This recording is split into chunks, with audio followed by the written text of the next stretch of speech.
বাংলাদেশের ইতিহাসে আরেক নজিরবিহীন ঘটনা ঘটে গেছে। সাবেক প্রধান বিচারপতি খায়রুল হক গ্রেপ্তার। প্রধান বিচারপতি সাবেক, যিনি কোনো এমপি মন্ত্রী না, কিচ্ছু না, তাকে গ্রেপ্তার হতে হচ্ছে। তো এটা বাংলাদেশের একটা নতুন অধ্যায়। হ্যাঁ, আরেক বিচারপতি, যদিও বিচারপতি বলতে একজনকেই বোঝায়, যিনি চিফ জাস্টিস। অন্য যারা তারা সবাই বিচারক। শামসুদ্দিন চৌধুরী মানিককে অনেকে বিচারপতি বলে, বিচারপতি শামসুদ্দিন চৌধুরী মানিক না, বিচারপতি এনায়েতুর রহিম। এরা বিচারপতি না, আইন অনুযায়ী এরা বিচারক। সংবিধানে বা আইনে বিচারপতি বলা হয়েছে শুধু প্রধান বিচারপতিকে।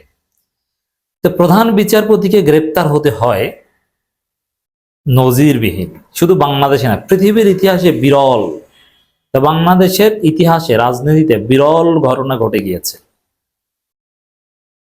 তো এর মধ্য দিয়ে বাংলাদেশে একটা নতুন অধ্যায় প্রবেশ করছে, যে সাবেক প্রধান বিচারপতিও গ্রেপ্তার হয়, সাবেক প্রধানমন্ত্রীও পালায়, মসজিদের ইমাম, বায়তুল মোকাররমের খতিবও পালায়, এবং নজির সৃষ্টি হয়েছে সাবেক প্রধান নির্বাচন কমিশন একজন না কয়েকজন, তারাও গ্রেপ্তার হয়।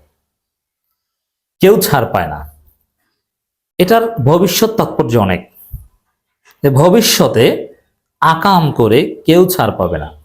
সাবেক সচিব থেকে শুরু করে ডিসি, এসপি, পুলিশের আইজিপি, মসজিদের ইমাম, কোনো কারো ক্ষেত্রে ছাড় পাবে না। দালালি করলে কেউ ছাড় পাবে না, সবাইকে ধরা হবে। সব শ্রেণীর দালাল ধরা পড়বে, পড়তে হবে। বাংলাদেশ এখন সেই বাংলাদেশে প্রবেশ করেছে। অতীতে যা ঘটেনি সেটা ঘটছে, বিরল বিরল ঘটনা ঘটছে। অতএব বিএনপি যে ফেসিস্ট হয়ে উঠতে চাচ্ছে, বিএনপির জন্য এটা অস্বাভাবিক একটা বার্তা। যেমন তারা ফেসিস্ট হয়ে উঠতে চাচ্ছে, এটা স্পষ্ট যে একই ব্যক্তি প্রধানমন্ত্রী এবং দলীয় প্রধান হতে পারবে না। ঐকমত্য কমিশনের ঐকমত্যের ভিত্তিতে এই সিদ্ধান্তে তারা নারাজ, নোট অফ ডিসেন্ট দিবে, তারা সাইন করবে না জুলাই চার্টারে। এর মানে ফেসিস্ট হয়ে উঠতে চাচ্ছে। কিন্তু এই ফেসিস্ট হয়ে ওঠা এবং রাষ্ট্রযন্ত্র সবকিছুকে ব্যবহার করার পরিণতি যে কতটা ভয়াবহ হতে পারে, সাবেক প্রধান বিচারপতি কেউ ছাড় পাবে না। আরো কতজনকে যে গ্রেপ্তার হতে হবে। সাবেক বেশ কয়েকজন সচিব দেখেন না কারাগারে, সরকারি বিসিএস চাকরি করেছে, তো রাজনীতি করে নাই, কিন্তু দালালি করেছে, আজকে জেলে। এই যে জুনায়েদ আহমেদ পলকের কান্না, এটা বিএনপির জন্য শিক্ষা। জুনায়েদ আহমেদ পলকের কান্নাটা বেশি এই কারণে, তিনি ইয়াং, তার যৌবন আছে, তার স্ত্রী আছে, গার্লফ্রেন্ড ছিল।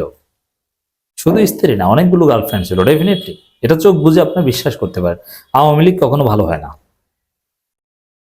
আওয়ামী লীগে ফেরেস্তা ঢুকলে, বিএনপিতে ফেরেস্তা ঢুকলে আজাজিল হয়ে বের হয়, শায়েকের জন্ম নেই। তো দর্শক, এই বিরল ঘটনা ভবিষ্যৎ রাজনীতির গতি প্রকৃতি নির্ধারক বিএনপির জন্য অশনি সংকেত। সাবেক প্রধান বিচারপতি এবিএম খায়রুল হককে রাজধানীর ধানমন্ডির বাসা থেকে গ্রেপ্তার করেছে ডিবি। এই খায়রুল হক ডেফিনেটলি চেষ্টা করেছেন যে কোন ফাঁকে বিদেশ পালিয়ে যাওয়া যায়। না, কোনো সুযোগ নেই, হয়তো সব ধরনের চেষ্টা করেছেন, কোনো ওয়ে নাই, পারবেন না, পারেন নাই, গ্রেপ্তার হতে হয়েছে, হয়তো একটু লেট হয়েছে। এই লেট হওয়ার মধ্যে কল্যাণ রয়েছে। ওস্তাদের মায়ের শেষ রাতে প্রফেসর ইউনূস সরকার ধীরে ধীরে সব ধরছে। চিন্ময় দাসকে কিভাবে হজম করেছে দেখেছেন না? চিন্ময় দাসের জামিন আবারও নামঞ্জুর। তো একসাথে সব ধরলে বিশৃঙ্খল। অবশ্য বিপ্লবী সরকার হলে প্রথমেই একবার মুহূর্তের মধ্যে সব তছনছ করে দিলে ভিন্ন ছিল। যেহেতু প্রথমে ভুল হয়েছে, বিপ্লবী সরকার হয়নি, চুপ্পুর অধীনে শপথ নিয়েছে, এই জন্য অনেকের কাছে জিজ্ঞেস করে অনেক কাজ করতে হয়, বিএনপির কাছে, জামাতের কাছে জিজ্ঞেস করতে হয় অনেক কিছু। কিন্তু ধীরে ধীরে ধীরে ধীরে সবকিছু হজম করছে। এরপরে দেখবেন চুপ্পুকেও কিনা ধরে, আমার বিশ্বাস। এই চুপ্পু তো রাষ্ট্রপতি, ওকে তো সরানো হবে, কিন্তু ওকে পালাতে পারবে না, ওকে মনে হয় ধরা হবে। আবার এই যে আব্দুল হামিদকে নিয়ে যে ঘটনা, ওটার মধ্যে টোপ ছিল। আব্দুল হামিদকে ধরে লাভ নাই বা ধরার প্রয়োজন নাই, এ আছে, বর্তমানে যা আছে ওইটাই একটা গ্রেপ্তার। আবার এসেছে এটা নিয়ে অনেক সমালোচনা আছে, কিন্তু সরকার এটা নিয়ে একটা গেমসও খেলেছে, যে না আব্দুল হামিদকে সরকার গ্রেপ্তার করেনি, গিয়েছে এসেছে, এর মানে আওয়ামী লীগের লোকজনের অধিকার আছে, আবার আকাম যারা করে তাদেরকে ধরাও হয়। ইন্টারন্যাশনালি সরকারের যে একটা জবাবদিহিতার জায়গা আছে, এই জায়গায় আব্দুল হামিদকে নিয়ে যে নাটক ছিল, ওটা সরকারি নাটক ছিল, ওই নাটক সরকারের জন্য অ্যাডভান্টেজ আছে। দেশের ভিতরে সমালোচনা শিকার হতে হয়েছে, দ্যাটস রাইট, কিন্তু সরকারের জন্য এটা ডেফিনেটলি অ্যাডভান্টেজ ছিল। তো দর্শক, ডিবি পুলিশ 24 জুলাই সকাল 8টার দিকে তাকে গ্রেপ্তার করে। যুগ্ম কমিশনার নাসিরুল ইসলাম এই তথ্য নিশ্চিত করেছেন। তো ধীরে ধীরে এরকম অনেককে গ্রেপ্তার হতে হবে। সে শপথবদ্ধ রাজনীতিবিদ সম্ভবত পালাতে পারেনি, সেনা হেফাজতে ছিল, দেশের মধ্যে আছে, ধীরে তাকেও গ্রেপ্তার করতে হবে। তো এই খায়রুল হক বাংলাদেশের গণতন্ত্র ধ্বংসের অন্যতম কারিগর ছিলেন। হাসিনার কথায়, যদিও খায়রুল হককে যেভাবে অতিরঞ্জিত ভাবে ভিলেন বানানো হয়, অত ভিলেন না, কারণ খায়রুল হক হাসিনার পা চেটেছেন, অন্য 10 জনও হাসিনার পা চেটেছেন। অন্য বিচারকরা যারা জামাত নেতাদের ফাঁসি দিয়েছে, তারাও যেরকম ভারত এবং হাসিনার নির্দেশে দিয়েছে, তত্ত্বাবধায়ক সরকার বাতিলের রায় খায়রুল হক ওই হাসিনা এবং ভারতের নির্দেশে দিয়েছে। এটা আলাদা কিছু না, হাসিনার নির্দেশ ছাড়া কেউ কোনো রায় দিতে পারতো না। অতএব এটা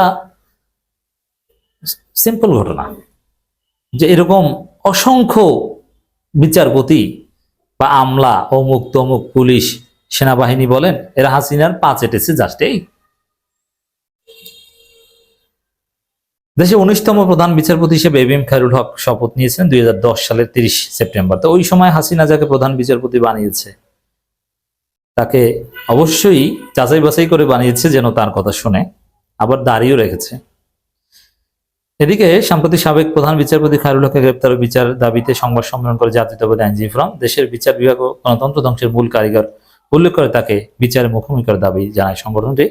খায়রুল হকের প্রতি বিএনপির ক্ষোভ ছিল পুরনো। আওয়ামী লীগের অনেক দোসরকে বিএনপি রক্ষা করছে, শেল্টার দিচ্ছে, কিন্তু খায়রুল হকের গ্রেপ্তার এটা বেশ আগে বিএনপি চেয়ে আসছিল।